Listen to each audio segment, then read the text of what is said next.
good evening. How the devil are you? Welcome to the show from me and my little friend here, Mini Me. I'm sure you all have your own names for your little friends, but mine's Mini Me.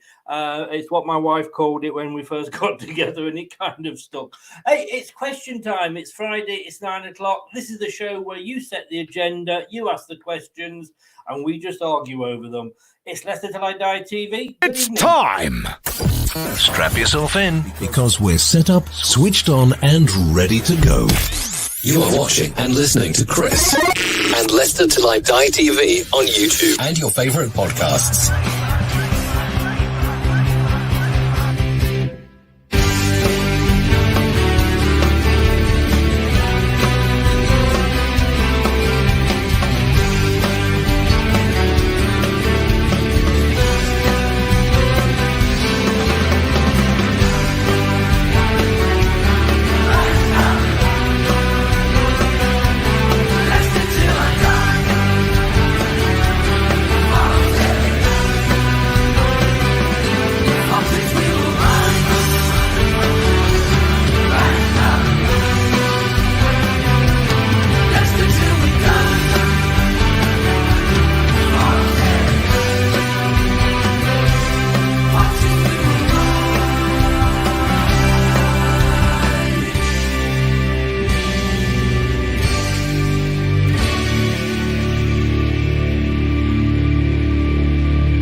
Till I Die TV, your first choice for everything Leicester City. Tune in and join in now.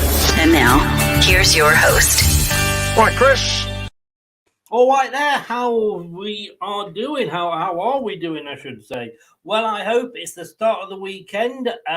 If you didn't catch it, I've just finished the radio show with Dan, something for the weekend, sir, if you're old enough to remember that. Talking football, playing music, being silly. I want to start actually with a thank you. And myself and Brad started this, what was it, 3 seasons ago now, Brad? Didn't think, didn't know where it was going to go. And if you look at, some of those first ones that we did, they weren't a lot worse than this, if I'm honest with you. But no, we have grown as we've gone along. And I was hoping to get there by the World Cup, and I've just done it.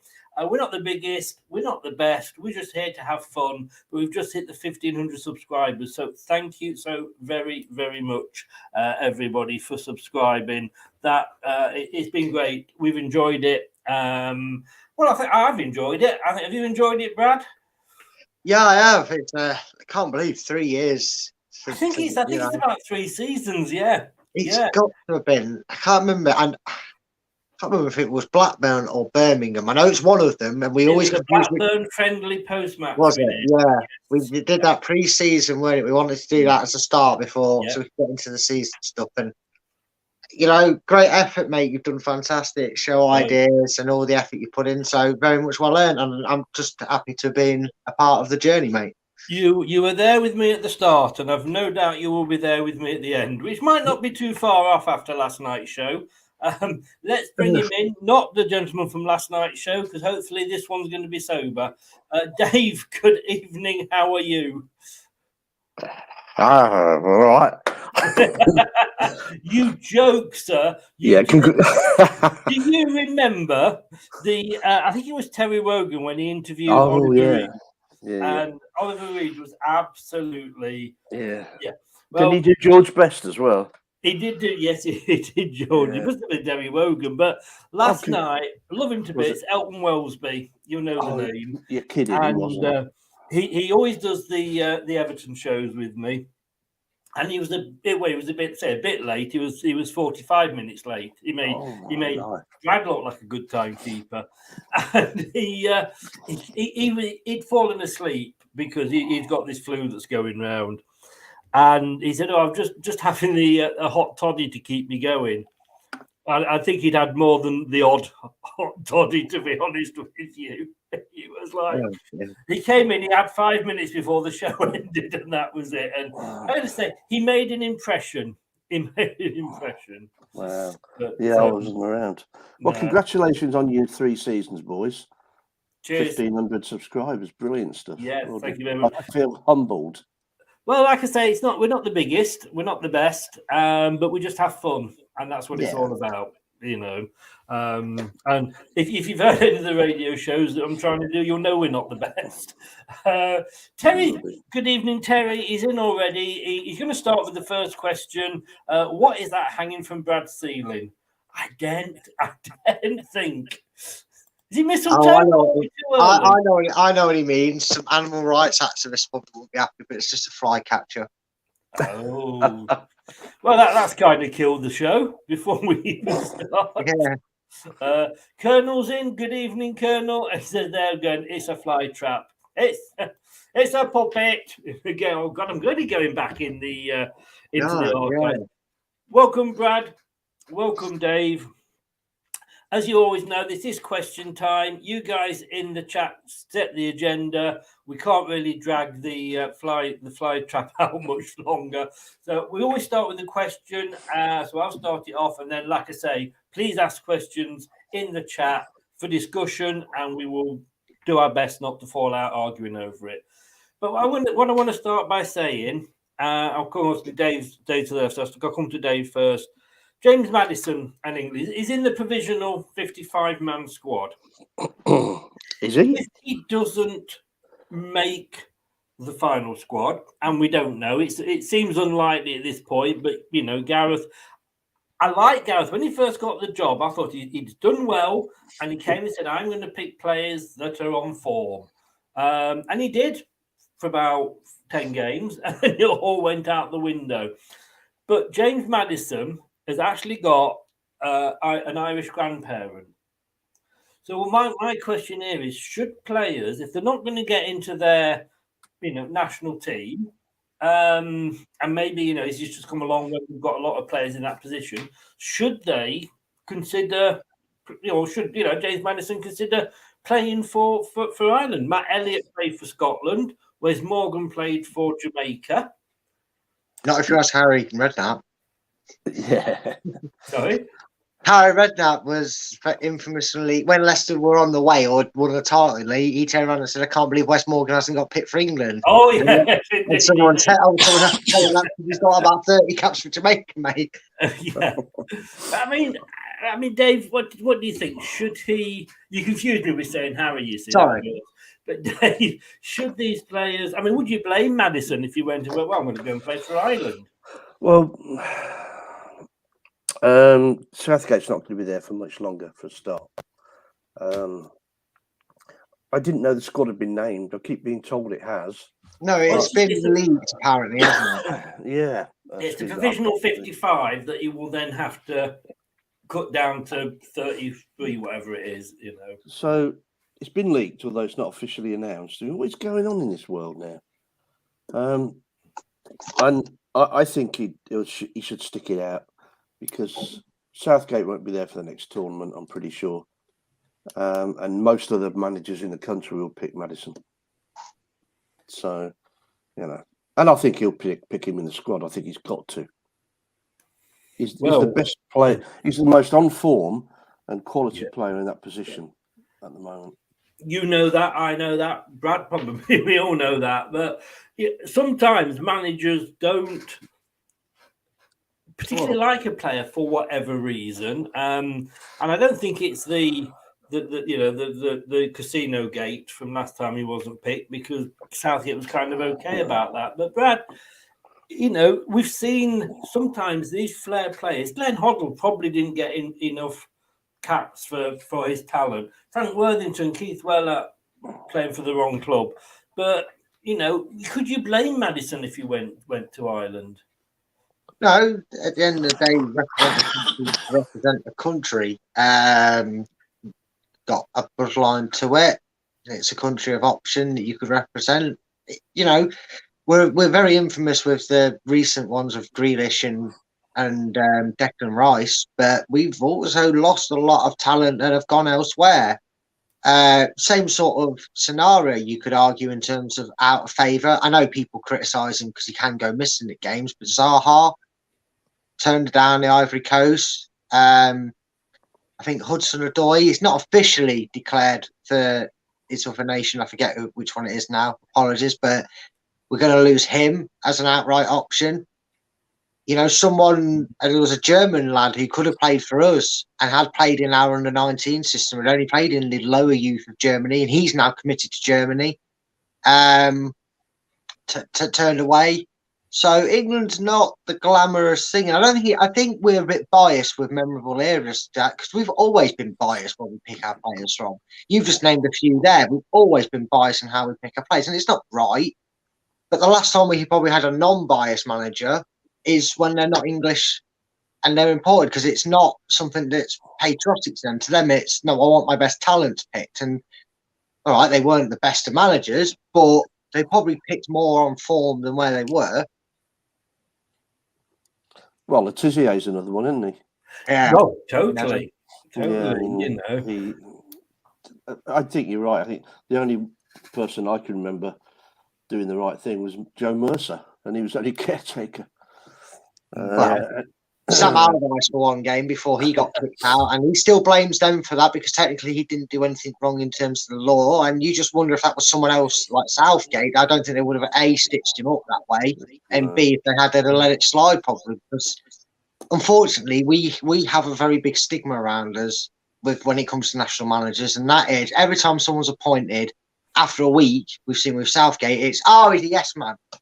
The FA want him to pick the top ones, but you're actually stagnating generation after generation of England because you make players go, well, if I'm not signing for Man City, Man United, Arsenal, etc., then 6, maybe even Newcastle, they'll become one of a more fashionable club for their investment.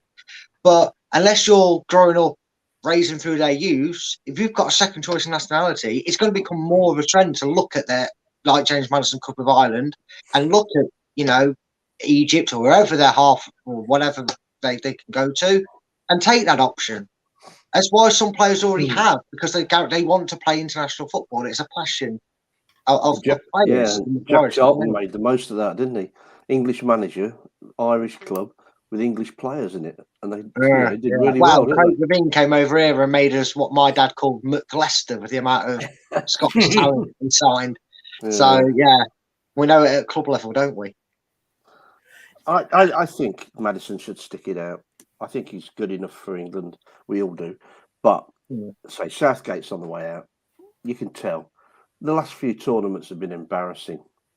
You know, how the hell we didn't beat Italy in that final. How the hell we've lost every game in the Mickey Mouse tournament that they had. And it's not looking good. He's picking people like Maguire, who's struggling like hell. He's picking all those players. They've got to go and perform at the highest level. It's not going to happen. You know, I fear for us. We'll get through the group because it's a waste of space in the group, and that. But I do fear for us once we get against the big boys. I must admit, I'm not even convinced about getting out of the group at the moment. I mean, I think if you look at the form we've had, I mean, is it right that, and we're saying that we haven't had any form, that's the problem. But Brad, is it right that, you know, an England manager, we sit here as Leicester fans and we have a go because Rodgers isn't picking Pratt, or why isn't he picking Soyuncu? Now, as an England manager, technically he's got that 30 times over because there's 30 clubs that he's picking his players from. So he is going to have, they always said you couldn't pick, you know, Gerrard and Lampard together. So as an England manager, are they not better to say, right, this is my formation, and these are the players that I want to go in, because they're the ones that I think will play best in my formation. And if your player's not in, kind of sorry, but he doesn't fit in with the way I want to play. I think they just need someone with a bit of honesty about them, which is laughable to ask because the FA are in the main control. I mean, I wouldn't be surprised if at some point we go the cricket route where you've actually got your captain, your coach, and a squad selector. You actually got someone who takes it out of the hands and says, right, that's what you're dealing with, trim it down from that. And they do it that way in cricket. England actually have a squad selector, a national selector, so I'd use its proper term. I don't know. Maybe that's something we need to do. Someone who's unbiased, bring somebody in that's not English, in the greatest respect, that's not, and not than that. Get them in as a national selector, maybe. The thing is, you have, like you said, you're never going to please everybody. But now this might be, I'm going to throw this out to what people think in the comments, and you two can answer if you want, if you don't mind me, just quickly, Chris. Reece James, right, has been flown out, rumoured to quarter to try and get himself ready and be actually able to play in the World Cup. Let's just say, by some miracle he does. Why take him? Because he's been out for 2 weeks. He's going to be out for a further 6 weeks. He's never going to get match fit to play. And at a tournament, you need to be taking match ready players. Would you still take him? Even take that? We know what Reece James is going to pitch, but given his recovery, his retention, and all the things every player requires with a normal injury to get back in the club squad, why are we going to potentially name him in that 25-man squad? Would you do that, guys? And anyone in the comments want to say, would they still take him and risk it for it? Because we've done it before. I'll come back first on that, because I'll name three times, that it's happened. Brian Robson, I think it was 1982. David Beckham, we took him and he wasn't totally fit. Was it Paul Gascoigne as well? So the problem is that what these players can possibly bring is, if they are like that, then maybe just use them sparingly. So would I don't know. That's why they get the big books, I guess. We don't get probably not, because I'd want all fit players. Yeah. What about you, Dave? Yeah, I agree. I think those three you've mentioned there were pretty special, weren't they? But I certainly wouldn't take these, what I still think are squad players. They've not actually proved themselves over a long period of time. There's a guy, Phillips, is it, at Man City now? He's just about getting fit. So how's he going to be fit to play? And I didn't think he's that good anyway. He must be good because Pep paid a lot of money for him. But the last few England games he's had, I thought he's been a mess. So I wouldn't take him. We've got no guarantee that we're going to have a dead rubber in the in the group stage to give them 75, 90 minutes. Because otherwise, what are people expecting? Reece James and Calvin Phillips to be match fit and ready without kicking a ball, and say, "All right, you're back, lads. Well, by the way, we've got a quarter final against Brazil, so in you go." You're not going to do that. It's suicidal to do that to a player, and to the chances of getting past the next stage. It just seems a baffling idea. It's easy to do it at club level because one defeat you can bounce back. We know that, but international level, it just seems baffling. Why would you bother taking him to play? Yeah, Brad. What position does James play, and are there better replacements for him? He plays right back, doesn't he? He could play in that centre as well. I'd say there's more than viable options, and there's definitely more viable fit options that are going to get the game time under the belt. They're going to get up to the heat and the standard of playing in Carter, because that's another thing you have to take into consideration. The conditions of Carter are horrific. We know that. I'm not just talking about the place. I'm talking about the weather as well. Is horrific. You cannot just adapt to that and go there. And maybe that's why they've sent him out there, so he can actually bypass adapting to the weather and the climate change. Sure, but honestly, Kyle Walker, Trippier, just to name two. Fantastic. Yeah. Kyle Walker could play across the back line. If he's fit. Obviously if he's fit, but I would take them too.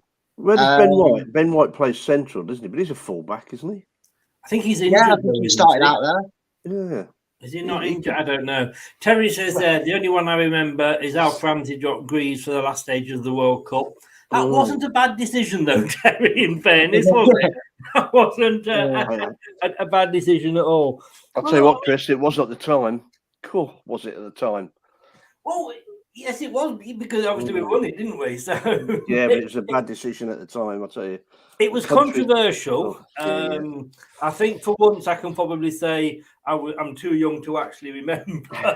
Not often I can say that. I think I was 4 at the time. So, but, hindsight, as we always say, is a wonderful thing.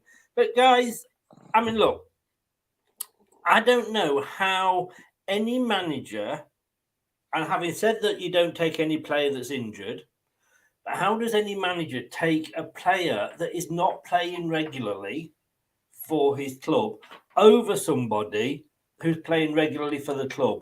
So what would you do? And let's go to you first with this, Dave. Would you take we'll use Grealish as an example.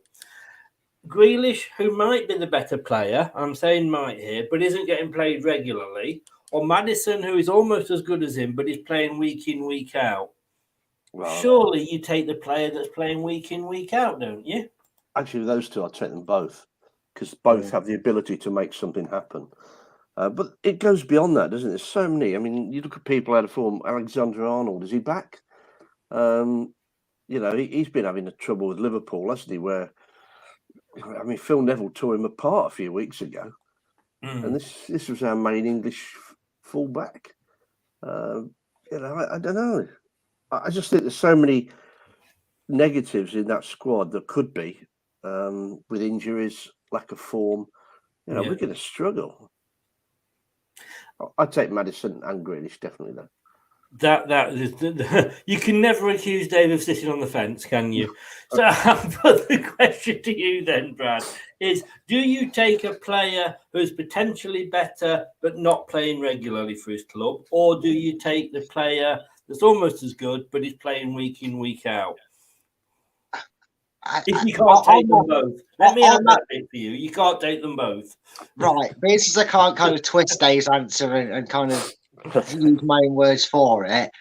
Logically, in that scenario, it doesn't matter if it's Maddison and Grealish, if it's like for reserve, and I'm going to go for, we could continue this into form with like Wilson over Danny Welbeck, but that's a different thing. But I would always take the guy who's playing more. If someone's getting 20 minutes here, not playing for 2 games, and then 10 minutes, and then coming on for 3.5 seconds, like Patson Daka in the outro done earlier this season, getting about 2 minutes playing time, I'm not going to take them. If there's options out there that goes, if I'm to kind of lean on Dave's, take them both, I would be starting Maddison over Grealish if I'm given the choice as well, because he's playing more and Grealish impact him.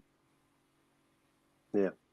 But I'm taking Maddison over Grealish on terms of playing time. But so let me just get that. You would take the player that's playing regularly over the one every time, no matter who it is. I'd rather somebody who's playing. Like, obviously, they have to be playing well. Yes, of course. Which Maddison is. It's not like he's been forced to play because they've got a lot. But you've got a player that you know can do well for you, but he just isn't getting into his own team. Leaps and bounds. I mean, someone put a stat up against him and Rashford, Maddison and Rashford, and I know Maddison's a centre forward, but it shows you the stark contrast. I think minus 2 things. One was something like running past a player, which is bound to be Rashford that wins that one. But every other stats, goals, I think he's tied with assists. Every other good stat was all towards Maddison. I mean, we had this last week, so we won't talk about so much. What more Maddison has to do to get that international recognition is beyond me and all 3 of us, I think. You seeing stats like that is ridiculous. Let me in that case come back to you, Dave, and reword the question to you. Only being able to take one player, do you take the player that has been performing for England but isn't currently getting regular time in his own squad, or do you take the player that's as good as on his day that's playing week in, week out for his squad? I think if he's playing well for his club, I'd take him, yes. No doubt about it. Like Brad, I'd take the guy that's playing. You cannot go out there. It's going to be hot enough anyway. You've got to be pretty match fit. I can't see it, but it's not going to happen. We know that. Yeah. Are we taking this? Because as far as I understand it, all these stadia are going to be air conditioned. So are we taking this heat, and using that as an excuse? Because that was part. I thought, and I could be wrong here, I thought that part of the agreement was that the stadiums would be air conditioned if they got the World Cup. It's still warm in that, isn't it, though? Even with air conditioning, the reason they've had to do it is because there's no way, no matter how many billions or millions it is they bribe their way to get it, There's no way legally to Allegedly. be able to go. I'm going to say allegedly. Allegedly. I haven't got expensive lawyers, so can we just say allegedly? Yeah, allegedly due to speculation. However, without diving into the rabbit hole of the country itself, it's still warm. It's still going to be hot. And it's not just that. Them players are going to be training. And I don't know if they'll get the same treatment with air-conditioned training facilities. They're still going to be in and around the country. And it's not easy. I can still see drinks break. And I'm sorry to bring it up, but given past events that have happened in major tournaments with individual players, I can see them being drinks breaks as well. So you've got to get that mentality because they're going to struggle in that. And it is going to be a concern, this tournament. That does concern me. I mean, I think we've got to have drinks breaks because we've had them in the Euros when, in England, and we know we're not the hottest place. Ask Brendan, we are. We're scorching, especially in the winter. Too hot in September, wasn't it, for them? Yeah.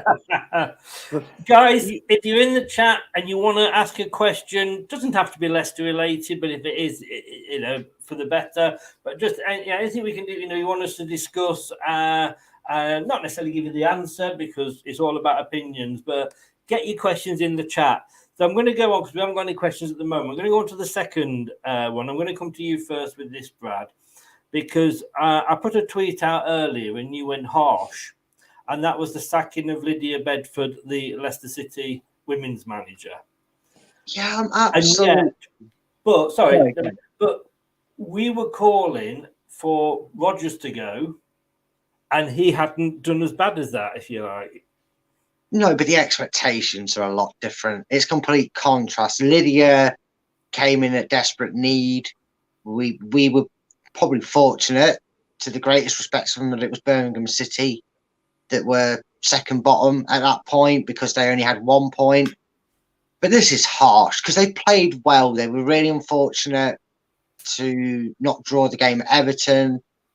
They kind of they were unfortunate against Reading. Probably scored the goal of I think probably their only goal, not their only goal, because I think it is their only goal. To be honest with you, yeah. No, we've seen one goal, haven't we? We watched along. Right. Yeah, was it Spurs? Was it Spurs? They were came half-time 2-0 down and we scored, which I completely forgot about.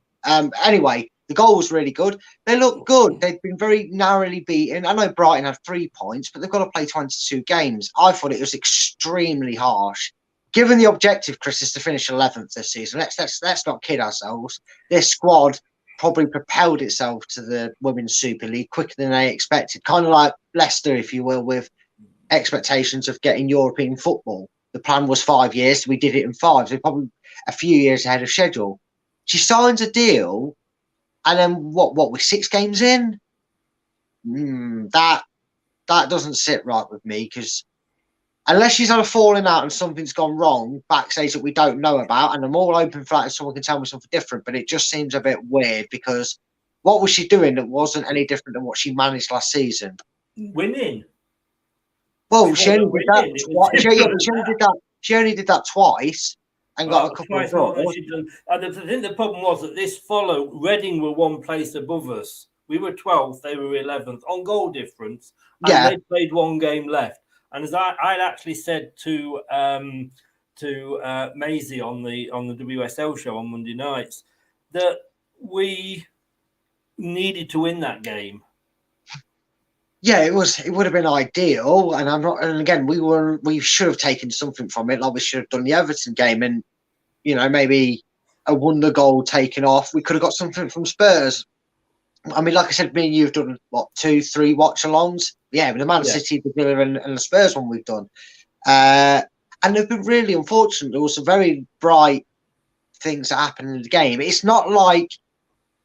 But when they were losing badly under Morgan, with the greatest respect to everything he achieved with that women's squad, and I'll never be forgotten what he achieved with it. He's the reason we're in this league. But they were getting beat badly, and they were kind of like Leicester at the start of the season. They concede a goal, and then it could. You think, oh God! I think at one point they lost something ridiculous. So that might be with Lydia, and I think we was down to 10 men. So maybe I'm thinking the wrong game. But we were getting beat 4-0, 5-0, 4-0, 5-0. We weren't even getting a glove on these Tottenham Hotspurs, which are funny enough, their women's squad is better than the men's. We weren't getting anywhere near Man City or keeping themselves in the game against these Man City squads. And compared to the results we've got against them previously, losing 5-0 to them in the end wasn't actually that bad. It was a bit. We even said it was a bit generous because Leicester did all right until that last couple of minutes. I just don't understand it, Chris. I know Reading was a must-win game in terms of where we are in the league, but Reading also finished mid-table last season quite comfortably away from us. So again, we've got to beat whoever's sat in 11th, and that's Brighton. And yeah, played a game more, but we know what that means. I'd rather have the points on the board than the game in hand. And, there's no guarantee in saying Brighton are going to win that or get anything from that. I just think it's strange. If this was like 5 games to go, I'd understand it more. If we were like 3 points around 5 games to go, got to do something, I'd understand it more. But 6 games into Leicester season, after you've just given her a contract, it just doesn't add up to me. Dave, I'm going to try. He stopped for breath, so let me get in and out into the conversation here. Welcome to Brad TV. That's great. Dave, I don't know if you follow the women's at all, but played 5, lost 5. I think my first thought about it when I heard the news was that we're doing something sooner rather than later. But I think listening to Brad, I agree that something's happened. Because it is early days, isn't it? Very early days. So she obviously didn't get on with somebody. Hope Powell, who used to be England manager, don't forget. Maybe. Stepped down as Brighton boss last week as well. So, maybe she's on the way. Who knows? Well, this Willie Kirk, who is obviously captain's brother. No, we'll move on. I got it. But just literally, you said moving on. The captain kept you. Yeah, he came in. Oh, anyway, let's hope he's good at getting rid of Klingons. For God's sake. He's come in as director of football. He's taken over now as permanent manager. And it was Leicester City Chief Executive Susan Whelan said, "We are extremely grateful for Lydia for everything she has done during her time and guiding our players through a difficult first season in the WSL. Her skill as a coach and dedication to improve those big factors in her retention. After a difficult start of the season, we now look to move forward with the team led by Willie Kirk, whose experience and knowledge will be of great value to the challenges ahead." Dave, that we haven't had our top scorer. She's out injured. Yeah, it's a pretty standard comment, isn't it? And it means nothing. It means nothing. Something's gone on. There's something not quite right there. Whether she's done a Brendan about signings or anything, I don't know. I don't know enough about it. Everton, apparently, this Kirk. From December 2018 to last October. So it wasn't a long tenure. We'll see. We can only tell when it happens. I think it's always messy when you jump in and do something like that. I mean, you're right. We were going on about Brendan, but to be honest, those first 6, 7, or 8 games, he was so naive. I just wondered if he'd ever managed a club before. Now it's better. I mean, even Marty's playing well now, which I hate to admit, but and I'll clip that later, guys. I'll clip it later. Don't worry. Still made a bad error though, didn't he? Which you can't really blame him for the goal for that, but the free kick. But it was still him that started it. So I don't know. I just think it stinks a bit when somebody who's not, they've had a rough start, of course they have, but Brad's explained that probably only one of those games was it that maybe we got a smacking. The rest we were in and thereabouts. So yeah, it doesn't seem right. But I suppose with the women's game, of course, you've only got 22 games. So that's the problem. Yeah. To them, I mean, 5 games in is probably the equivalent, almost of like 8, 9 games in for the men's team. But we only had to beat Birmingham, though, didn't we? Was it last year? Only had to beat Birmingham to stay. Well, we stayed up on 8 points. So in the end, yeah, that's right. So quite comfortably in the end, because I think Birmingham only finished on 5. They couldn't catch us going into the last game. I know that much. So right. I think they got a draw and we lost, but it didn't matter.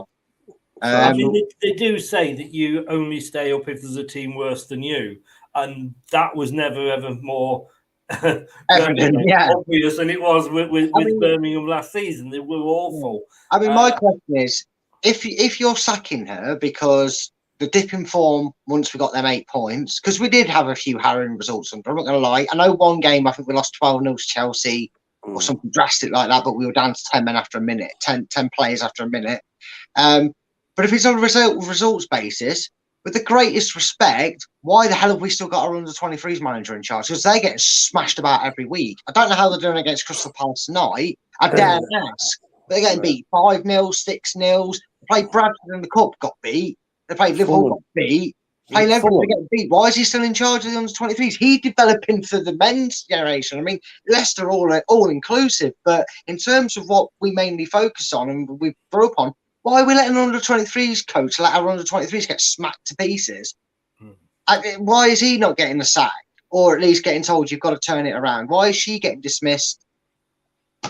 I suppose if we get relegated under the 23s, it doesn't quite affect the club in the same way as the first team. Surely it affects under 23s mentally.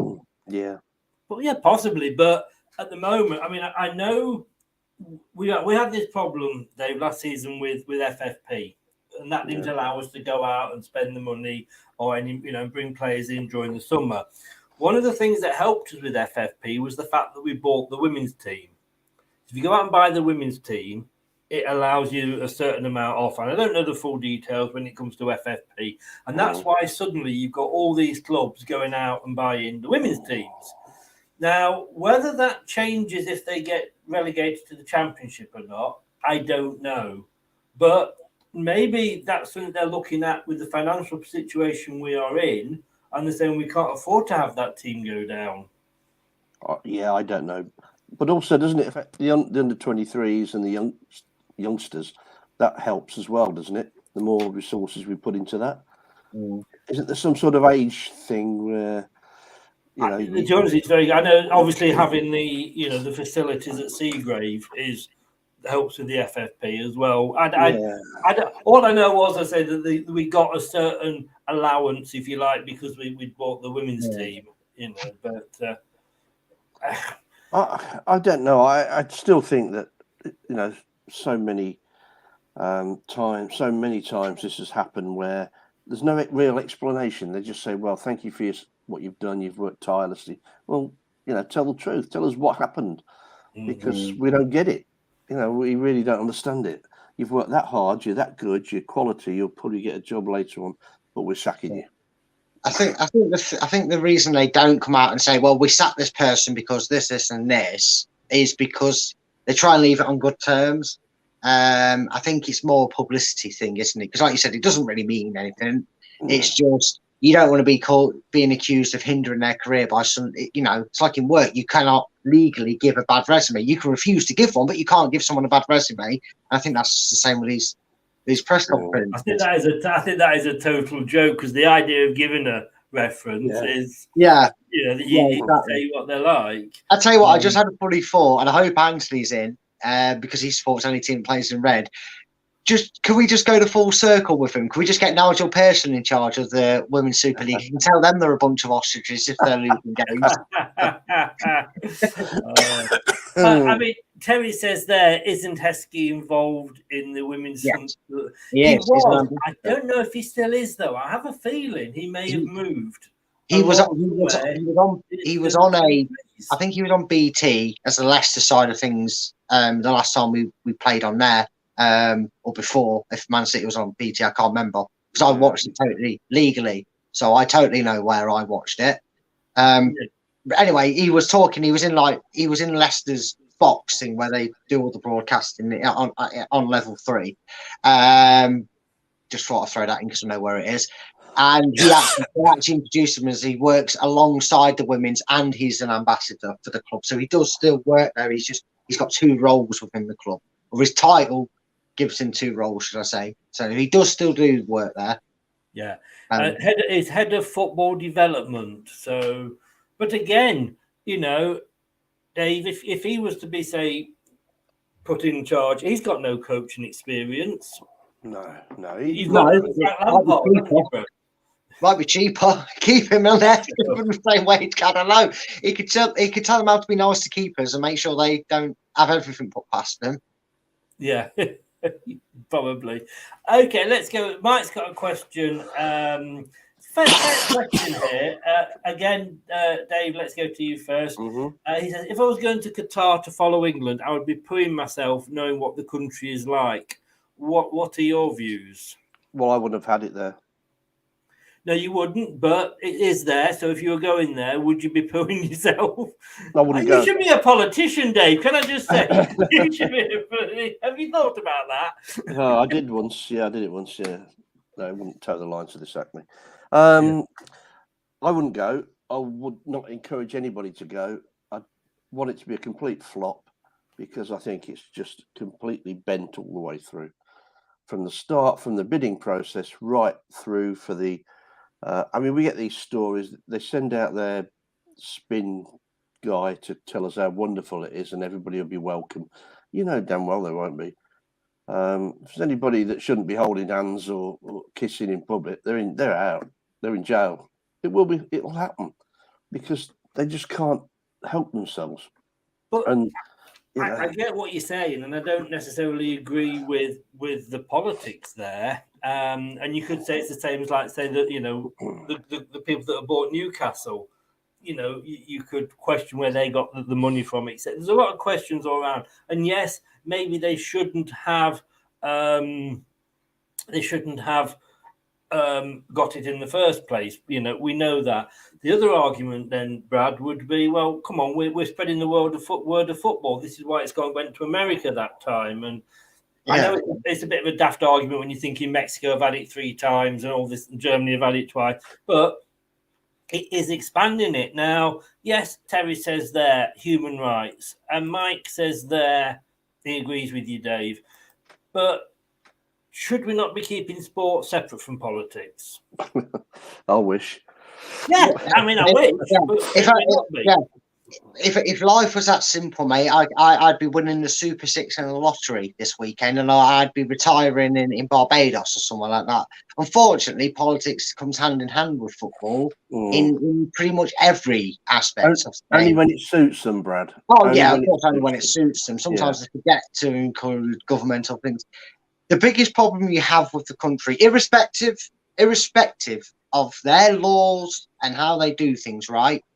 You could hold a tournament in Saudi Arabia, and the wrestlers go over to Saudi Arabia, and you know, these golfers have been going over to Saudi Arabia.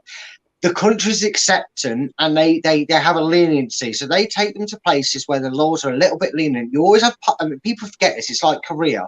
You go to Korea, North Korea, no cell service, no internet, don't know what it is, but when you go there as a tour guide, as a touring party, you get shown the best parts and you can have a great time and a great experience. Quarter, now, however you pronounce it, guitar, Guitar. It's got a Q in it. It does me head in. Anyway, regardless of their laws or what you think of them, there's no leniency in it. There's a shroud of confusion about what you can and can't do. All this human rights thing is farcical because they're like, oh yes, it's almost like the people that run that country are fighting against the idea. It's like we want the football, but we don't want the hassle of having to kind of be nice to people and actually be self-respecting human beings and not treating you like it's the 12th century. Because it is ridiculous. I'm with Dave. If someone says to me, Brad, I've got 3 tickets, free flight, here you go, first class, there's a shebang lot. Wow, brilliant, mate. Where is it? It's the World Cup in Qatar. Hey, you're right, mate. Oh, I would go without a second thought. I mean, I think we have to. There's a saying, "When in Rome," right? Yeah. And I think, who is to say that what we do is right, and how we do is right? Are our race relations, are our human rights any better? Look at Manston at the moment. Now it's a different argument, and I'm not going to get political here, but you know, we in our past, slavery and everything like that, we've not been the perfect. In fact, you could argue that all the troubles around the world are down to the Europeans and all their, their expansion during the Victorian years when we were going and we were dividing countries the way we said they should be divided. It was splitting tribes one off with another country with half a tribe they don't like, and this half in another country. Most of the trouble around the world has been caused by Europeans. So let's not say that we're setting and I'm not going to go in, but setting an example. You know that country, right, is that there's a law. But at the end of the day, and this is pissing me off a little bit with Harry Kane, he is going and he is going to be wearing the rainbow captain's armband. To me, that is disrespectful of Qatar, right? Now, don't get me wrong. I'm completely for that. It all. But for 4 weeks, let's just say we are in their country. We should respect what they do.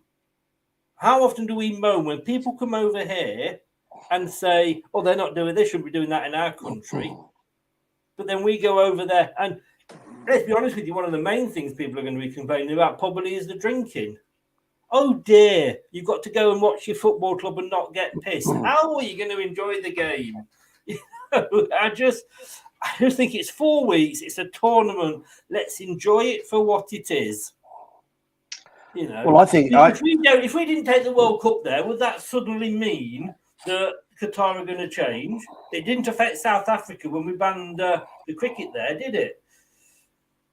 No, but I do think that we are probably more tolerant now. Yes, historically we were a nightmare, but we're more tolerant now, whereas in the Arab countries they're not.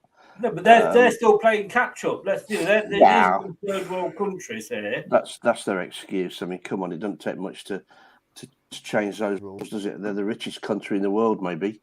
The minority of the people that run the country are richer than anybody else put together, probably. That's because we've made them rich because we wanted their oil. We have no choice, should we? Would we be having this conversation if this World Cup was being held in Saudi Arabia?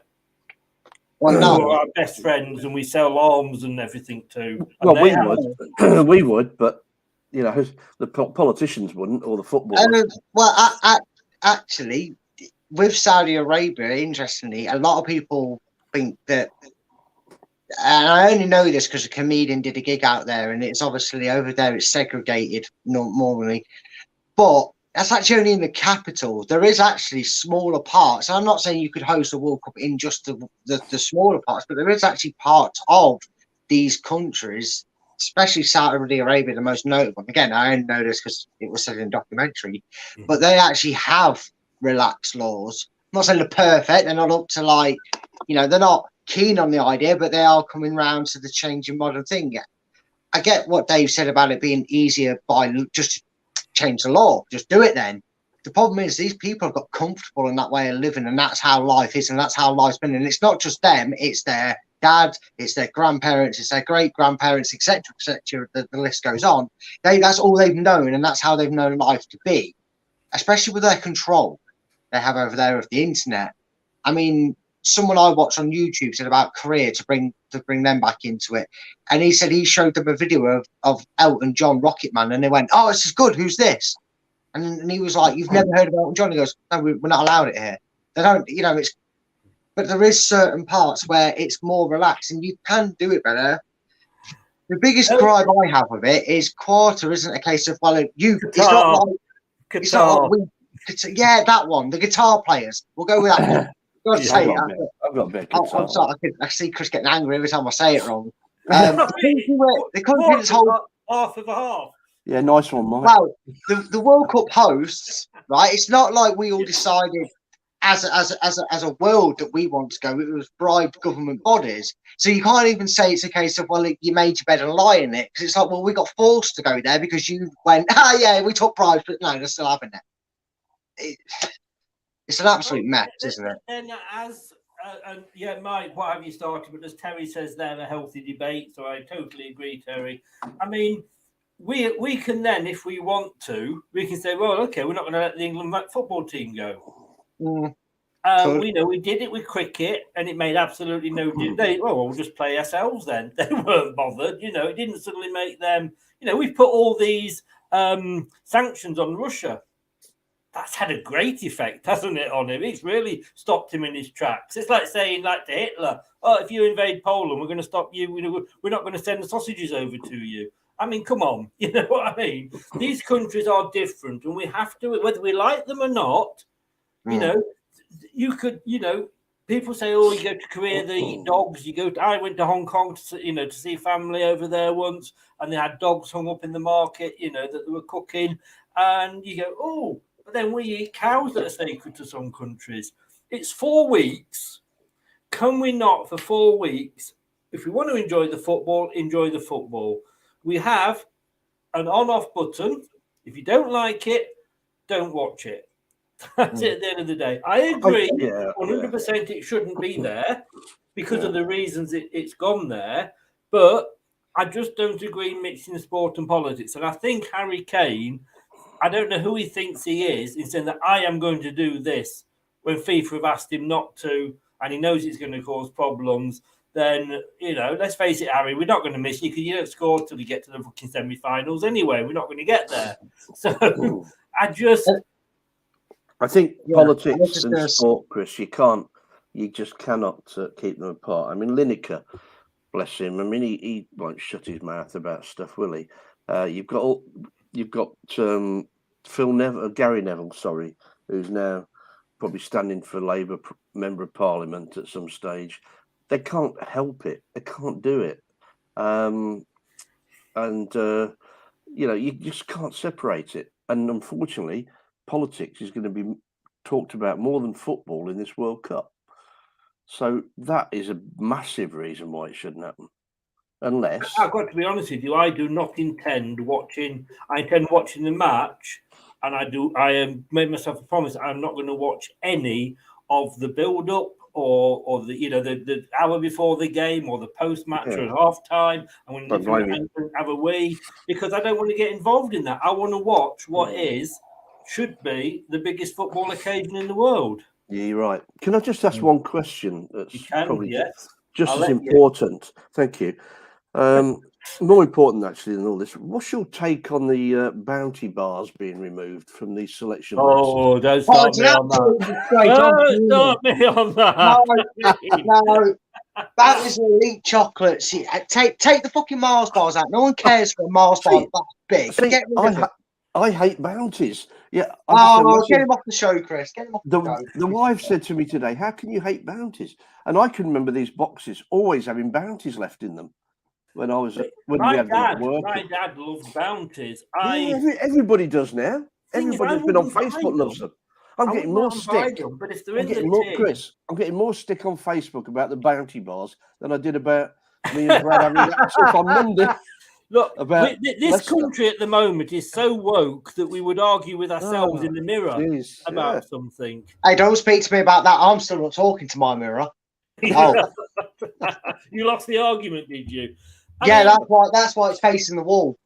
Okay, let's take this a bit further then, because it is, in a funny way, it is actually quite similar in the fact of how we are concentrating on things that is complete. I mean, do you give a damn whether there's bounties in there or not?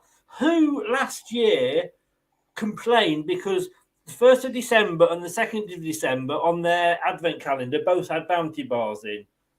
You've got 27 other fucking days, you woke gits. Why worry about those two?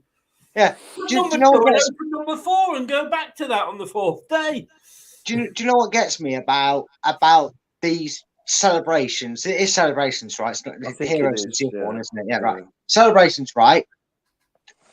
Milky Way, fair enough. Mars bars that big, pointless in my opinion. If you're going to give me a Mars bar, give me a proper Mars bar. But they did a poll of statistics.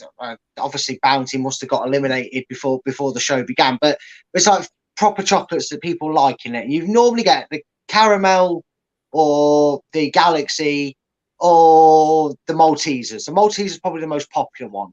Last time I remember, I got one of them. You know, not the tin, but the little stand-up cardboard ones. Then one Malteser, one Galaxy, not even a caramel, just one Galaxy, and the rest are all fucking Milky Ways and Mars bars.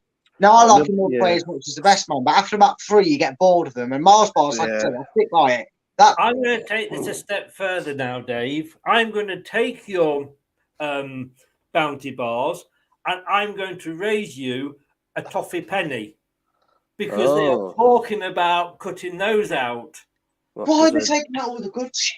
Exactly. Do you know what it is? Right. Probably this is what I'm choke gonna on them, say. can you? Right. What I am drinking here, I mean, it may look like a cocktail, but it's basically it's lemon Fanta. It is the best drink known to God's man, right? And Fanta came out and said, you only ever used to get it abroad. You could never get it in this country. And then they said that they brought it out, and I found out. And then they brought a thing out saying, we're going to stop doing lemon Fanta. Uproar. And there was an outcry. Don't you dare stop doing that. And they suddenly went, oh, actually, this is popular then. And I think that's what they're doing with the Bounty Bar, you know. I think they're waiting to see how much of a backlash there is. And if there isn't any, they can say, well, let's get rid of them. Yeah, well, at least they know they're making. I mean, you never know these crafty companies. If we're on the case, then we're talking about things they're getting rid of. Talk about bringing back. Oh, Turkish Delight, Terry. I've fallen out with you again now. That's not a sweet. That's an abomination, in my opinion. No, it's not. It's nice, Matt. It's nice. Each their own in general, right. But I'm not a fan of it. Can I show you this, right? Because I bought this for Halloween for the kids when they came round. Yeah. As it happened, they didn't come round, so I'm having to forcibly force myself to eat these things. Oh, if you need a struggle, I'll take a free shipment. Now, that was just over half full. Wasn't quite 3/4 full. Now, they're saying about everything, all this plastic and all this. And why not make it, if you're going to put less in it, make it smaller. I don't expect to open this, and I can't open it because I've eaten a lot now, so it's gone even further down. But, it's I find that annoying. That's what, the one thing I find annoying. Like an Amazon parcel, isn't it? Comes in, you can't reach the door. It's a pen. It's a pen. Staplers or something, yeah. I tell you what, we're talking about keeping around snacks like Bounties and Fanta lemons, right? How about a bit of justice for bring back? I've got a bring back for you. Justice for Walker's barbecue rib. Do you remember them? No, you on your they were fantastic flavours. I love them, and they stopped doing them. I think they do them in Australia, and I don't think they do. Them over to. And they still do. I think they still do tomato sauce crisps over there. Oh, they were horrible. I did not like. No. If you're talking tomato sauce crisps, who remembers Snaps? Oh, yeah, they're the best. You can still get those. You can still get those. I think it's somewhere like B&M Bargains, but you can still get those. Yeah, but they're like Freddo, aren't they? They're paying for a mortgage these days. They're like 45p, 50p now. They used to be about 10, 15p. These frogs and alligators got fucking mortgages to pay, apparently. No, you started something here, Dave, but I love it. Well done, Dave. I mean, okay, let's take this a step further then. What about renaming bars? I mean, Opal fruits have always been Opal fruits. Why did they start? I mean, we know why they are, because, it's all around the world they're known as Starburst. But, Marathon. Yeah. Marathon, Snickers. Yeah. And Marathon matches the adverts, because the Snickers adverts normally all about getting you energized, and making you happy. So why change it to Snickers? It didn't. I mean, it only works for me for that Mr. T advert when he used to say Snickers get some nuts. But apart from that, the name never really made sense to me. Yeah, you should have a top 10 show on sweets. One day, Terry. One day, maybe. You never know. I like that. I can't debate. You guys will be watching, won't you? Yeah. Who remembers Trios? Trio. Yeah, I remember those. I didn't like them. They're a bit fruity, weren't they? No, they were caramel. Oh, were they? Well, I didn't seem to buy those. But then I don't like Bounties, so what do I know? Well, yeah, you uncultured swine, you. Well, I'm from the Neaton, you Hinklier. All right. No. Sky Sports box office. I'm gonna split the pair of you up and take you out. I'll box on Sky Boxes for a couple of million, Dave. I'll even take the fall.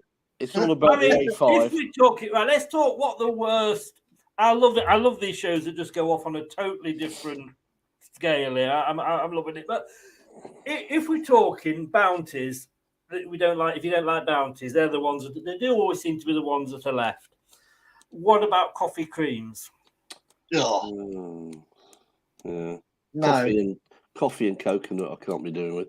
Not now. And you've got you what are they called? Those packet not Marvels. What are they called? Oh,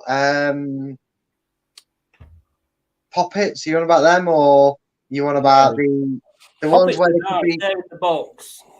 Revels. Revels, and you never knew what the hell you were getting. Revels, that one looks nice, and it's a bloody chocolate coffee cream thing. They became Revels Poppets, didn't they? Because Payne's Poppets were chocolate in a box. I think it's just different names, same company. I think it is the same company, right? Because they're the same sort of principle. Now you can get toffee and two mixed flavors in one box with them. Yeah.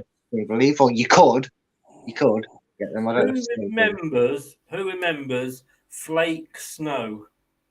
Ooh, yeah, the white Flake chocolate. Snow. Ooh. Yeah, they tried it. The white chocolate that disappeared. Wasn't there another chocolate bar like Dream? Cadbury Well, I'm Dream just going through here. These are discontinued chocolate bars. I don't remember these Cadbury Astros. No. That's a new one on me. Flake Snow. Cadbury Nuts About Caramel. I don't remember that one. I remember the advert. That sounds like they used that.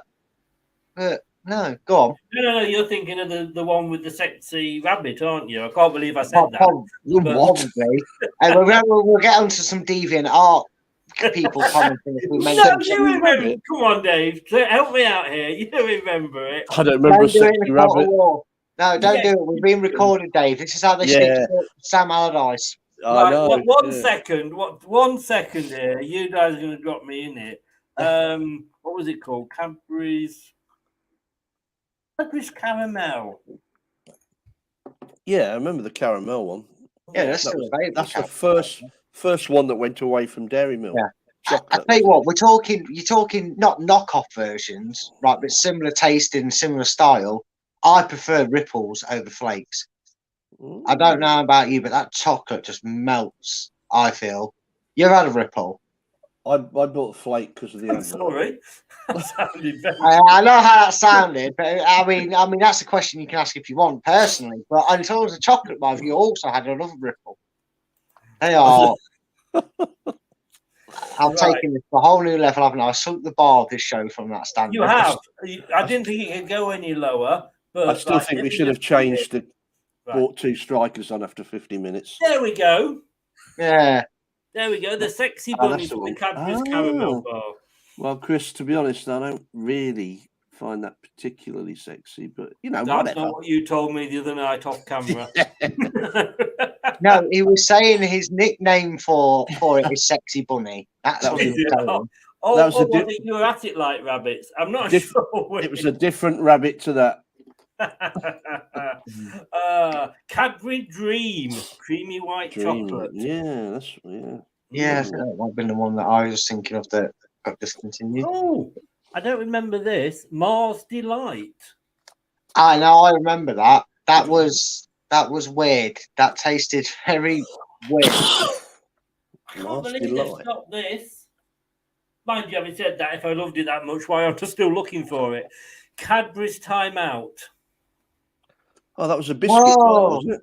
Biscuit, but it was caramel again. I just love anything caramel. The Time Out. The Time Out though is still going, isn't it? Not according to this. Joy can still get singular bar timeouts. Maybe it's not Cadbury's that do them anymore. But it's from knockoff brand. I don't know. Oh my God! 5, 4, 3, 2, 1. Well, I'm glad you can count. Yes, that was another biscuity type bar, I believe. Now this I don't know, but you may, Dave, because you go back further than me. McVitie's, and it sounds like one of your Friday night parties. This McVitie's Penguin Flipper Dipper. If you've not had a Flipper Dipper, anybody, you haven't lived. What, do I eat it or use it? Well, Nestle, vice versa. Nestles. Oh, Nestle. What was the word about Nestle? it's Nestle. Yeah, It's LE. It's not Nestle. now. There's not another argument. Nestle's Milky Bar. The Milky Bars are on me. I would ask Brad, but he can't even say Qatar, so I'm not hope that he's going to get Nestle. That's right. Or Nestle. What else did they change? Stupid IKEA from IKEA. I mean, what's all that about as well? Oh, well, it's all right. We could go. Don't go down that rabbit hole because I'll start talking about how the rabbit holes. people call Nike. It's like no, say it as it is. It's a full sentence. It's a full word. Say it as it is. And people and the big debate, and I don't understand where it comes from. I think it's more American versus British pronunciation. This, but when did Adidas become Adidas? I don't know. That was in Surrey that started, I think. I know. No, you got to blame someone. I'll blame them. We were told, I had a sports shop many, many years ago. We were told it was Nike in England and Nike in America. No, I think it's probably the other way around, isn't it? Yeah, it is the other way around. I mean, my cousins were born and raised in America, and they called them Nike, and I was like, "What you mean, Nike?" I'm afraid. Spelled Nike, so Nike, not Nike. It's not got a dash in it to pronounce these separately. Wouldn't mind if it had a dash to pronounce it separately. So somebody just mentioned Murray Mints. Yes, somebody did. Murray Mints. Yeah. Are they not going anymore then? Don't know. No. I thought I presumed they were. Maybe it's a Mandela effect, and we think we see them around, but no one buys them. Here's another one. I used to love these, and I love the mint ones of these, which I don't think you can get either now. Aero? No.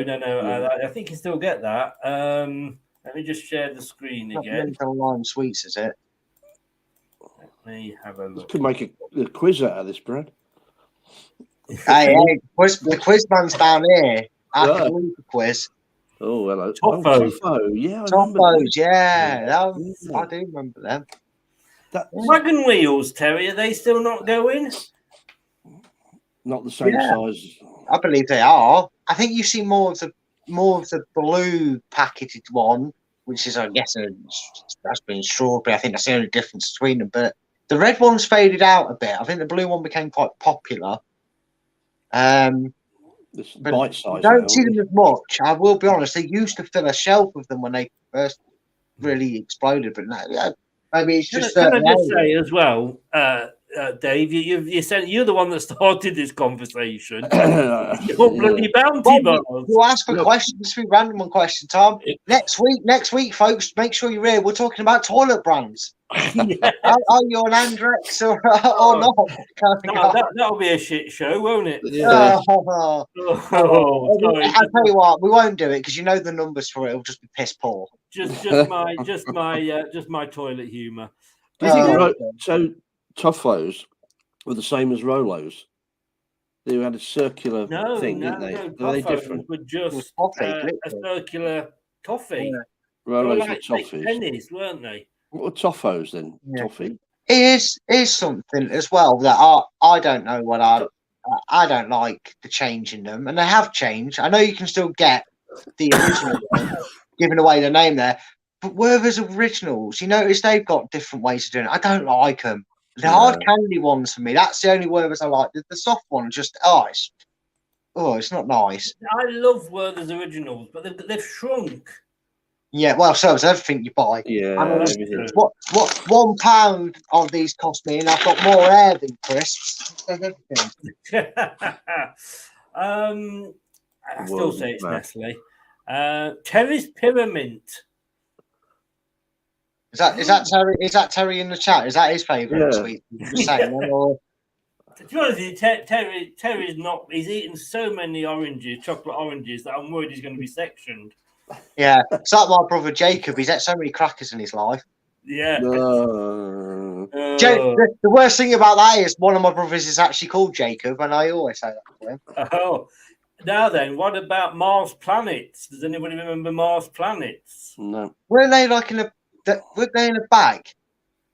or Yeah, were they no, like? Yeah, they were. They Yeah, were. no, they came individually, little chocolate Yeah, individually. yeah. Because They there was came a stage where technically Maltesers had white chocolate, and then it's funny because we're on the subject of it. Funny enough, they had the same sort of thing treatment with Bounty. They got discontinued, and people complained so much that they actually brought them back. So maybe it's something that's been going on for years. Cadbury Mint Whisper. Shh. Yeah. Now I know there's Whisper and Whisper Gold, but I never knew there was a Mint Whisper. Yes, I remember that there was. Oh, the Sounds Whisper like a Gold. That is better than sex. Come on, Whisper Gold. I mean, that's melon, isn't it?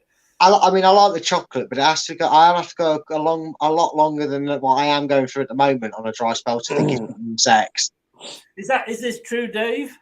Well, yeah, I had wagon wheels in the tuck shop as well. Older? We had wagon wheels, apart from my stomach. Wagon wheels were massive in the tuck shop at school. School tuck shops. Whatever happened? Well, I suppose health came into it. I don't know. It's great, wasn't it? Great.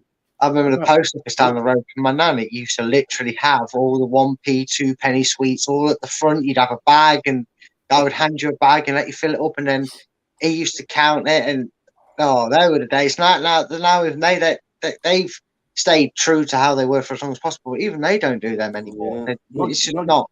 No, my granddad used to have 2 chocolate shops in Leicester, and for some reason he moved to Nuneaton and had this market stall there on a Saturday, and he used to let me go down and the nugget, which I think is it nougat now? I don't know. It used to be called nugget, and just hit it with a hammer, and it'd all fly everywhere, and then you'd put it in a bag and sell it to somebody. Brilliant. You know, it's just nothing. Everybody lived. Nobody died. Talking about Brad. You are. Can I just say, Terry, have you seen me with my trousers off then, Mike? You two need to get a room, and it isn't this one, all right? No, nobody wants to see that, Mike. Nobody wants to see that. That trio toffee. It was McVitie's that did trio. Banjo, peanut banjo. Yeah, I remember that. Don't know what the word. I remember. Right. Can I just say, I absolutely hate this film. I love Christmas. I love Christmas music. I love Christmas films. I hate this film, but I have got to say, Asda have knocked the Christmas adverts out the park this year. Have you seen their advert with Elf in it? No, and I'll be honest with you, they're a volatile thing to watch because they emotionally. No, they are because they're brilliant and astonishing cinematics at times they put on. I'm not saying they don't, but they are blatant there just to make you want to go, and feel sorry for them. And then the kid watches it and they go, "Oh, mummy, can we go get this Robin?" "Oh yeah, it's £45 in John Lewis, but you've got to get it now because your kids say." I don't like them. I don't like. No, that's the John Lewis one, but this Asda one. No, but what I'm saying is I don't watch these adverts, so I have not seen it. Boots I saw today. That was on Facebook or something. The new Boots advert. I didn't quite understand it. I think it was Boots. All right, for a second, I thought he was just saying he was just telling us his shopping sprees. He was looking for boots. It's on my face. Remember that song, Kinky Boots? Yeah. I tell you what, then. All right, let's go with this. Then now we've moved on to Christmas films. You should put it in your show, Chris. Christmas film. Yeah, of course it is. Snowing. Yeah, I agree 100%. It is a Christmas film. Brad? If it's either Christmas films go into 2 jurisdictions, they're about Christmas or events of Christmas, or they're made at Christmas. For me, I give the same answer as you two. Yeah. Yes, yeah. And Channel 5 have started their lunchtime Christmas films already, by the way. Oh no! Come on! Basically, our D-list movies on that. Yes. And next week we bring you the breakfast cereal show. Oh yeah. and then we go on to breakfast toasts. Yes. And Terry, I will pass. Don't let me say that I'm not kind. I will pass Dave's contact details on to you. Does Terry keep asking that question, or do you keep putting it back? No, I just put it back up again to prolong the joke. I'm not, you should do Christmas adverts on your show, Chris, on the radio. Well, yeah, what proper ones? Yeah, the boots, Asdas, whatever they are. Oh, I see what you mean. Yeah. Well, And it's fairness see on who the wins radio it.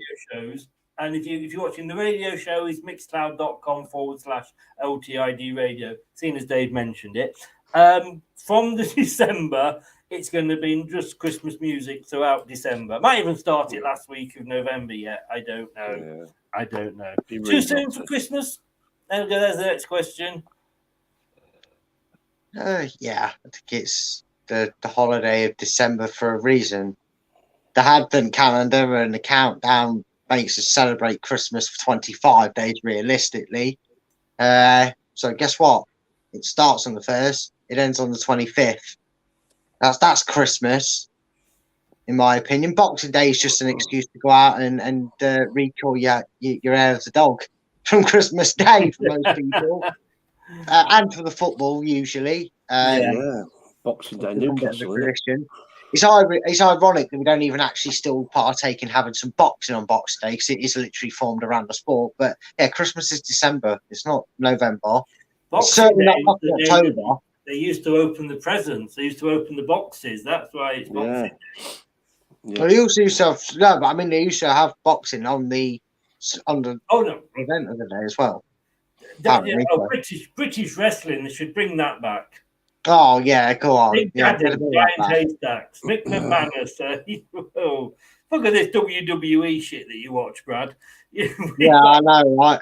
I tell you what, we should do a British version of I'm a Celebrity, but it should be like, I don't know, I'm in Burnley, get me out of here, Dan's watching. We'll just do that for 2 weeks. See how long does it last? Can I just say, if anybody is going to be watching I'm a Celebrity, and I didn't last season, I used to like it, I kind of was going off it, but my God, I am watching and I am voting. You get 5 votes, and every night my 5 votes for the bus trucker trials are going to go to Nick Hancock.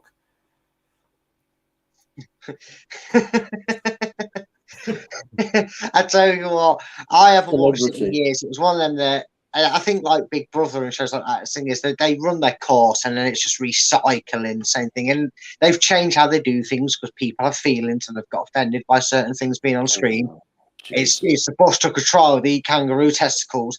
If you can't watch that, then it's not a show for you. Don't complain about it. Yeah. Anyway, the problem is it's just the same routine for me. But I can see a lot of people voting for Chris Moyles because he was a very Marmite of the radio, wasn't he? Still got his own radio station, Radio X, I believe it's called. Radio X. But he's going into it. I liked him. I think it was a bit controversial. Said what it is, but I can see him and Nick Hancock both being up for the votes. I think for 2 very different reasons, obviously. I don't mind Chris Moyles, but yes, Mike.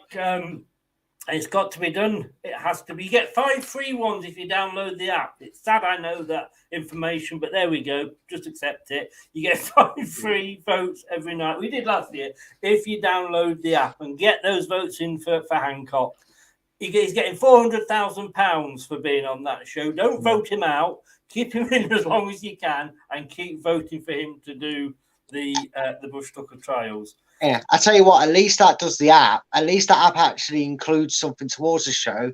I remember one time, I think my sister and my mum were watching, it might have been Britain's Got Talent, it might have been The Voice, where they sit to the back of them and spin around. And you could download the app and it had no relevance on the show, but you could play along and buzz if you like the app, you could. Yes. And it's like, At least that app has some standing to be downloaded for you, mate. At least you get something for it. I didn't know Owen Warner was a Leicester lad. And Mike Davis says Home Alone at Christmas, highest revenue earner. There's got to be a Bond movie at Christmas. That's yeah, sadly there is. I'm going to end on this one now because we have gone completely off track, but I've loved it. I'm not going to deny it. You might not remember these, Brad. You definitely will, Dave. Woolworths Christmas advert. Oh yes. Oh, I do remember them vaguely, but yeah. Woolworths were suddenly within that space of about 30 seconds, you'd have like 10 famous people. Yeah, absolutely brilliant. And to be fair, it's an iconic shop. It's where everybody of my generation went to buy their records. It's where you could get a job on the sweet counter without references. It was just a wonderful place. And it's so sad when it disappeared. So sad. But it is, and I think we actually had down here, I don't know whether you guys have ever heard of a brand or shop called This Is It. No. And basically it was Woolworths Mark II. Okay. But it was almost like if you knew you wanted a particular thing, you wouldn't go in there for it. But if you had a spare half hour, you'd walk around. I used to do that with Woolies when I lived in Burnley. I just used to go in at lunchtime to waste half an hour, but always come out with something. That's how they did it, didn't they? They were very good at that. Yes. Tell you what, speaking about Christmas adverts, one I always liked was it wasn't. I suppose it was an advert in a way. It was more just like their usual advert they spiced up, but it was the old Toys R Us winter advert. Or winter sale advert, where obviously lead on to it because it was animated, wasn't it? And it was like a kid half asleep, and he kept looking out, and then the parents were driving late at night to take him, and he didn't know where he was going. And he'd wake up, and then the kids would see Toys R Us sign and the giraffe standing there, and it made you think. And you're talking about Woolworths going around half an hour, and I know it was a bit different, but I remember snide my parents were because what they used to do is get me to write my Christmas list out, and then go around Toys R Us one weekend and point it all out and find it all what it is exactly I wanted. And then the next weekend we go back to Toys R Us, and Crash Bandicoot, for those that remember it, back in the day when Toys R Us was in its prime, used to have a demo play section. And you could just play Crash Bandicoot. I was only young, so I never got past the first couple of levels, but you could play the game. And my parents used to go, off you go, sit there. I mean, longer than days gone that you could do that with a child. Let them I used to cycle around on the bikes that were in the racks. And they would go around and get the bloody presents. And I'm still believing in Santa at age 4 or 5. No, doesn't it? I mean, they miss them days. I'm saddened by Toys R Us going. Because I used to do the same. I used to wander in there and just lose out. My girls loved it. I mean, they're probably around your age, around 40 odd, but yeah, they used to love going in there. Yeah. It was very hard to keep the fact that there was a Father Christmas, though, when they knew we probably bought it from there, as you say. But hey. Crash Bandicoot distracted my mind long enough to me to not put two and two together. I kept going, wait a minute, we've come here before Crash Bandicoot. That was gone. Hey? What, sorry? Oh, he's saying he's reading that. King's Christmas message and what's what? Oh, yeah, that's true. That will be a first issue, won't it? We haven't thought about that. It won't be the Queen's speech. No. Now, I does anybody still watch? I never watched the Queen's speech.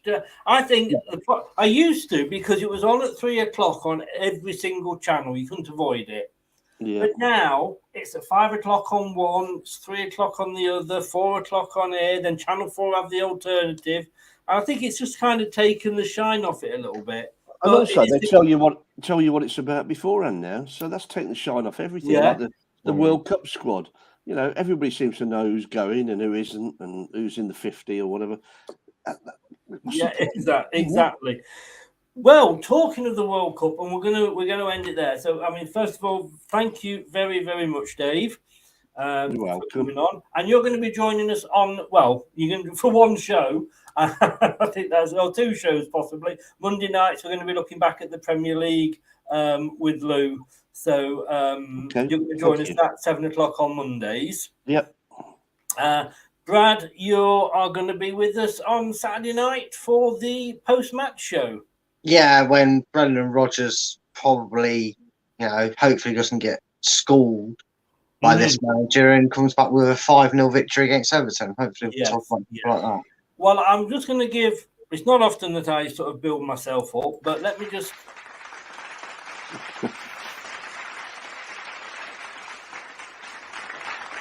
Because, ladies and gentlemen, we haven't had one Harry tonight. No, I know. Well, disappointed. I had a bingo card set up and everything. It's only my score sheet's blank. You get a thing there, haven't you? Like when will he say Harry first? Yeah. I'm telling you, we should get a counter. We'll start it from 5. We'll be generous to you. Just keep it going. I don't know what it is. You've got to update it. Just ding. So I'm very proud of myself. But Well I'll see you on Monday. See you on Saturday, guys. Question time next week. It's the last one before the World Cup. So it will be a World Cup special. So we won't know the squad then, will we? That's the problem. Oh, we probably will be in the I sun. think, yeah, we will, because it will literally, that's the week before it kicks off. So we possibly will know it. It's a bit of a farce. It's a bit of a farcical thing that we're naming a 55-man squad for 2 weeks from to trim it down. I know they'll play games, but sadly, as much as we've debated tonight, I think sadly it's going to be in vain for Maddison because we just know Southgate. Yeah, well then Southgate will be off. Well, hopefully that's enough to convince Maddison to stay at Leicester a bit longer as well, and give another England manager the doubt before he jumps to a.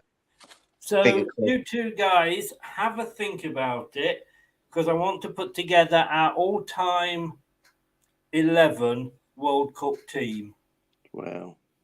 World Cup in general, not England World Cup. We're talking just World Cup. Okay. You could have Bobby Moore in there playing alongside Cambiasso. You could have Pele. So what date do we start from though? Because I've got a bit of a pull on you guys, haven't I? No. Well, I'm going to be just picking the one if you two disagree. But you go back as you want. I've just said them, Pele or Banks. I think actually Can I use fictional players like Santiago Nunes? Do you remember him from the Goal movies? Yeah. He played at Newcastle, and it's still brilliant scene when he goes, "Do you remember when I did that to Fulham?" And it's like, what, you had Fulham before a match? So yeah, if we're going on that, he's in my striking, mate. Santiago Nunes. I know he's not English, but he can go in my World Cup squad then. Doesn't have to be English. So I just realised when I said that. I was like, no, and if you're watching this and you're Scottish, Welsh, or Irish, don't bother tuning in. I know Johnny Evans might get a.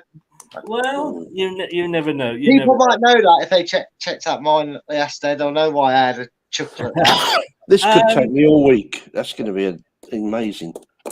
Well, you might take a week. But you probably get your list written down quicker than I get my list off my co-host sometimes for that list of things. So you got my list very, very quickly. Just to say, guy. I said the World Cup kicks off on the 20th. We'll be doing a hell of a lot for the World Cup. We'll be doing all England watch-alongs and probably some of the other big games as well. Still hoping to have Stan Boardman on that week. And along with, I've forgotten the guy's name now, when he came on last night. And Elton. Sorry? Elton Wellesby, that's it. Yeah, he definitely had a few. He definitely had a few to drink. We couldn't shut him up. He made you look like you'd lost your voice. That's how bad doing that. So fair play. I did want to do it as a pre-record, but Elton is insisting that it's going out live. So it's going to be a very late show that week. On the Thursday, we're going to have the World Cup shirt show. So we'll be looking through all the shirts of the World Cup and rating them home and away. And believe you me, there are some disasters in there. And then on the Friday, the 18th, we are doing the last show before it kicks off. It's the World Cup quiz, but it's going to be a home nations World Cup quiz. So we've got an England fan, a Scotland fan, a Welsh fan, and a Northern Irish fan. And believe you me, guys, the work I had to put in to find enough questions about Scotland in the World Cup to ask. You know what I mean? So I reckon I might be able to hazard a guess who you'd have on for that, knowing that. I won't say here. I won't really in case I'm wrong, but I'll say it if you're around afterwards. So I've got an idea who might have be around afterwards. But look, thanks so much. I've absolutely enjoyed this show. I totally, it's gone off on a completely. Yeah, sorry about that. You're down to stars, Dave. Well, we went from talking about England getting rolled over in the World Cup to talking about Rolos and Mars bars and celebrations. Exactly. Yes. If ever I meet you, Dave, guess where that Milky Way or whatever is going? I can imagine. Yeah. As long as he's not if you get an Amazon delivery that's the size of your house with one bounty inside, I didn't send it. Oh, that's so tempting, isn't it? Just the post in the package and do it. We know where you are. Dave, Surrey Hills Radio, where can people find you? I can't remember now. SurreyHillsRadio.co.uk. There we go, guys. And if you want to request, just send him in a bounty and he'll play whatever song you want to. Certainly will. Brad, top 10 battles. You're going through, is it midfielders next week? Yeah, midfielders next week. We're doing all the working our way through the team sheet. We started off with goalkeepers. Yesterday we did defenders. Made it interesting as well. I've now pitted Anthony and Dan against each other and deciding the outcome, and they get a vote each for each one depending on who wins it. So yeah, if you want to watch them back and catch up with it, so you've got an idea how the series goes, next Wednesday we'll be doing the midfielders, and it's all across the midfield, so it'd be interesting. So it'd be right mid, left mid. Wednesday at 9 o'clock. I will be actually not doing a show that night, but I will be on Doug's channel doing the Liverpool versus Derby watch along. Can I actually see two shit teams you're watching? Yes, can I actually see Liverpool win a game? Who knows, guys? Thank you so much. Cheers, you Monday, Dave. Cheers, I'll see you tomorrow night, and I do need to book that in. See you tomorrow night, Brad. Thank you very much, both of you. Take care. No worries, mate. See you later, Dave. Cheers. See you, mate. As Terry says, there's got plenty of English, Irishman, and Scottish jokes. Like the Englishman, Irishman, and Scotsman went into a bar. No, they didn't. An Englishman and Irishman went into the bar. The Scotsman managed to duck. I will see you tomorrow, guys, at 5 o'clock for the watch along. Leicester versus Everton. It's a 5:30 kickoff. We will be live here from 5 o'clock with all the team news. And we were doing the watch along. We've got to win. We can't be in that bottom three come the World Cup, can we? Surely not. Thanks for watching. Thanks for listening. Take care. Stay safe. Don't do anything I wouldn't enjoy. Good night. That's all, folks. Thanks for watching Leicester Till I Die. This is Chris saying goodbye and see you next time.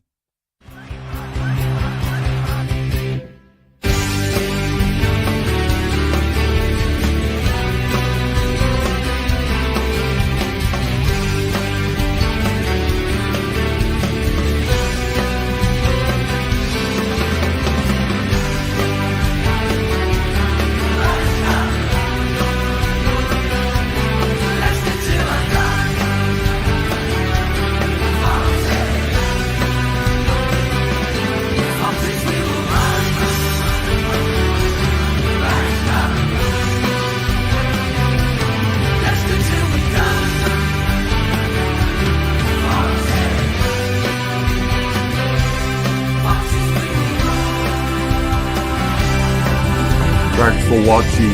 These videos are tremendous. You better like them too, or I'll be back. Leicester Till I Die TV. They think it's all over. It is now.